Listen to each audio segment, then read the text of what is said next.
feel like this, I need a hard reset. What was going through my head was like a bit of confusion, a bit of sadness, a bit of happiness. I'm going back. A bit of sadness that, I don't really know what I'm going to expect over there in Nigeria. Mommy Akim. Mommy Akim, you are watching.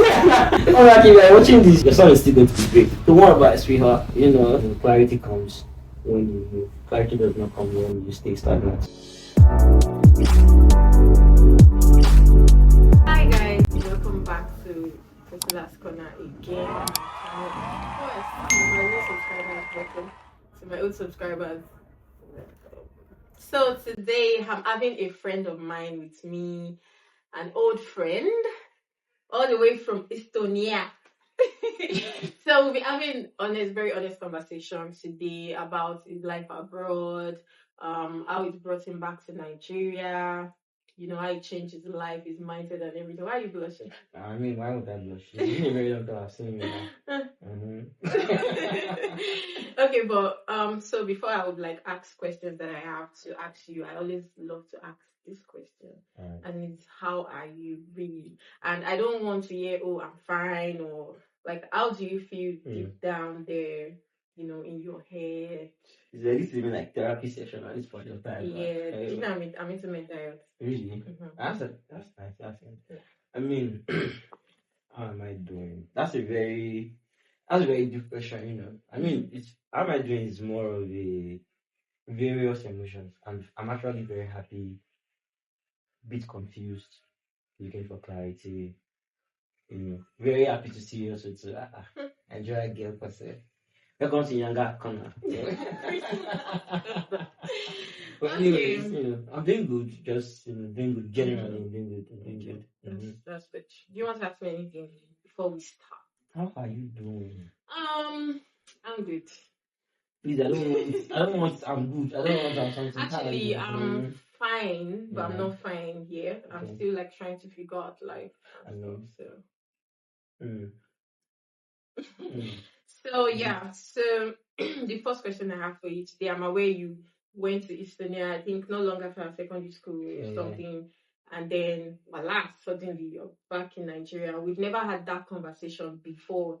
It's been a pending conversation. I just decided, okay, it's something that I would like to, have in my video. Yeah. So I'll start by asking, can you tell us, Priscilla's Corner, what really happened, and why are you back in Nigeria? What brought you back? What brought me back in Nigeria? I feel like this is the very first time I'm having this conversation with anybody, and most of my followers don't even know, why I'm back in Nigeria. There's a lot of speculation, this, just here and there. But to be very honest, the reasons why I'm back in Nigeria is because, I had a bit of a residence issue, I couldn't get a job that's going to sponsor my residence. And to be honest, I got tired. Not I didn't get a job. I got a job at the end of the day, but the stress was too much. Oh, you have to do this, you have to do that, go to police, have to be the one to file for my own taxes and pay my own social taxes. At that point, it was already nah, I don't want to be here anymore. I was like, okay, what, I'm done. I'm just going to come back home. Fair enough, Nigeria is not as bad. It's bad, yeah, but as someone that studied business, I always seem to see opportunities in everything in this world. So I'm like, why am I here? I'm not really progressing as I want to progress, in general. But I'm like, what? I need a hard reset. I've been in Estonia for 5 years. I went in 2020. Oh, really? Yeah, I thought you went before. No, in 2020, during the COVID time. Okay. So I left in 2020. I went in 2020. Voila. And 5 years. I mean, I left when I was pretty young. I was 20. Oh, yeah. Yeah. So I didn't really understand life and navigation of life. But fair enough. I'm back in Nigeria and I'm very happy. Estonian people, I'm very happy. Dead ass about me, Nigeria. You guys, it's excited to be in the sun and the rain. At least the sun, eh? At least it's like, I'm hot every time. Because I'm always hot, everywhere is hot. So, like, this response leads me to my next question. So, I mean, everything was hard over there, and then you just decided you needed to come back, which I know is not a very, easy decision to make. So, I want to know what was going through your mind, that period, like, I'm going back home, all of that. What was really going through your mind that period of your life?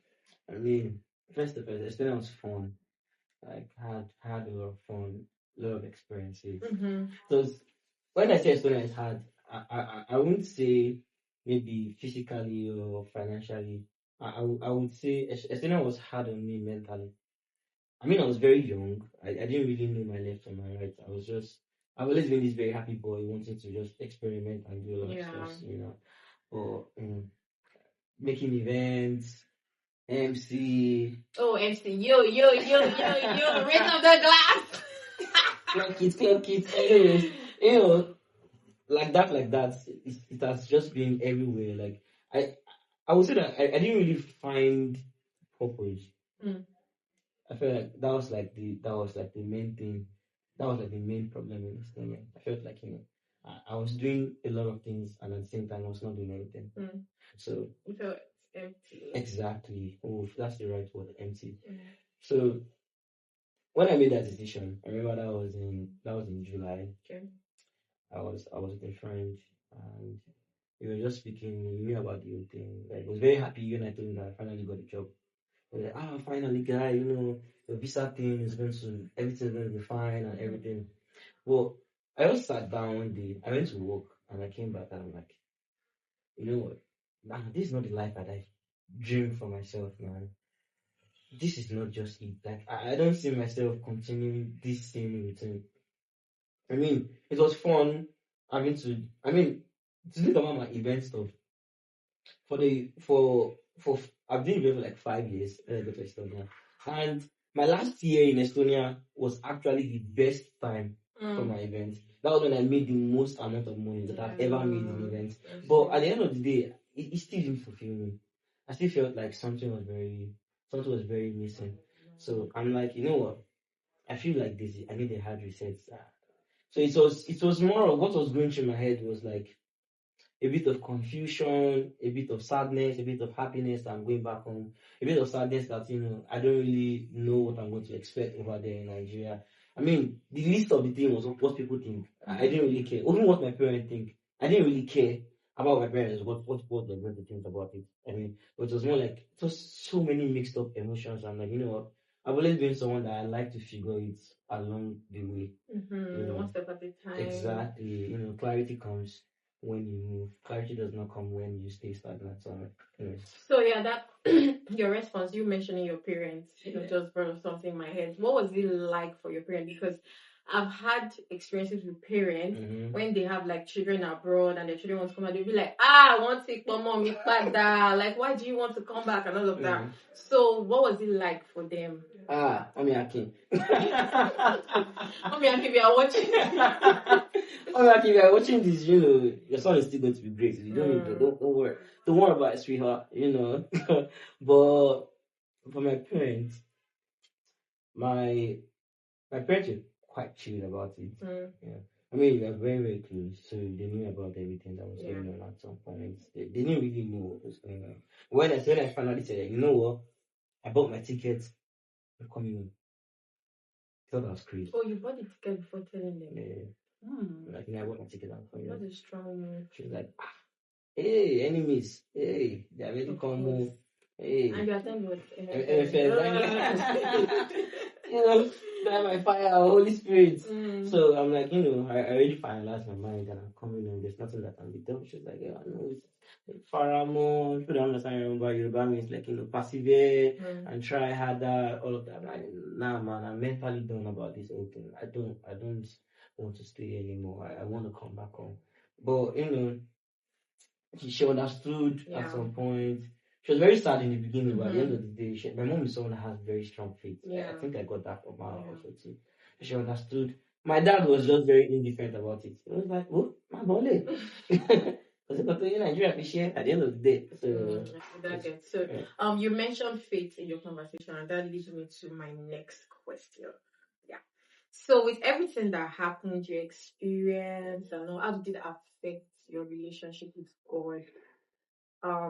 You know, God and everything. Oh God, you actually helped me travel and everything. Why is all of this happening? Why do I have to come back? Why is it not working? You know, so we're like it's working for people and all of that, like all of that. How did that affect your relationship with God and your mindset about life? You know, generally. I feel like, I know for sure that the only thing that keeps me going right now is my relationship. It's just God now. If I try to explain it, my head will be aching. Is that an English word?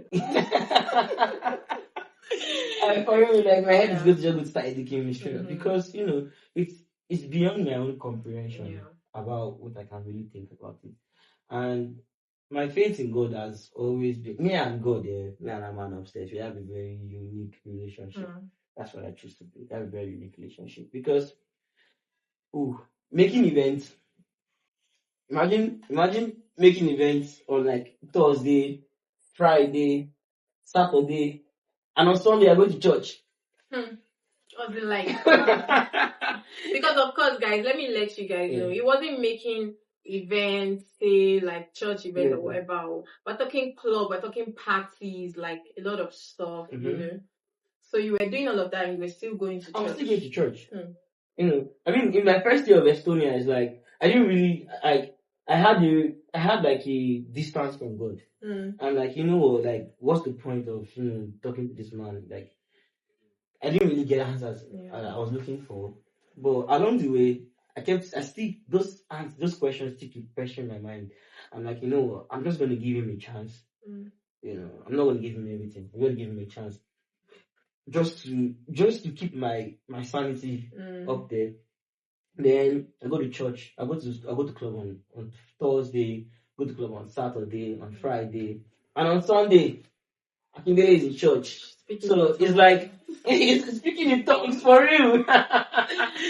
it's like on Friday, on Saturday, and on Thursday, Friday, Saturday is Brazy, and on Saturday is Akindele. Yeah, so like then coming back to Nigeria, before coming back to Nigeria, me and him had like a resolve. He was like, you know what?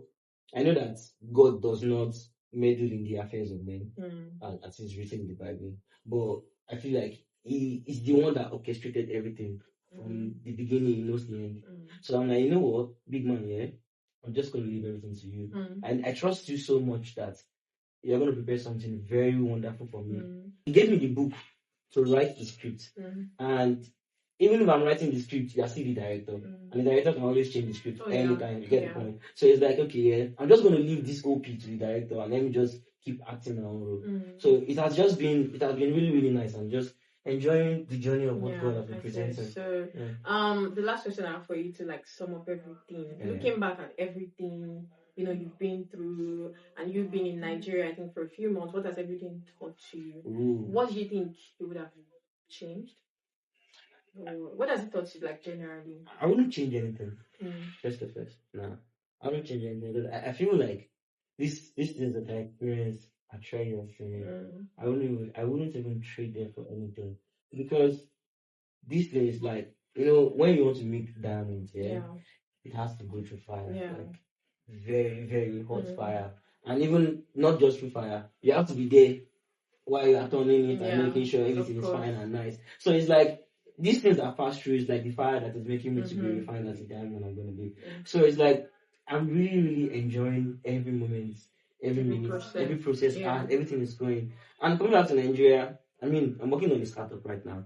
That has just been the only thing in my mind. And I believe that this is like a God sent, this is like a God purpose to me to do something, because it has to do with housing and everything.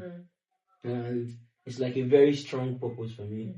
So It has been really good. It's been really good. I don't think That's this true. can really just be good option. Because yeah, I like the idea about your startup and everything. You guys will hear about it like later on. And that brings us to the end of our interview with Where is Brainsy? I don't know, check him out on Instagram. That's his name. But it was really nice like having this conversation Same with here. you, and I've really learned so much from you. Okay, even though there's still something more I want to hear, but it's fine. Behind the camera. Okay, thank you guys so much for watching. If you enjoyed this video, let us know in the comment section. See you guys in my next video. Bye.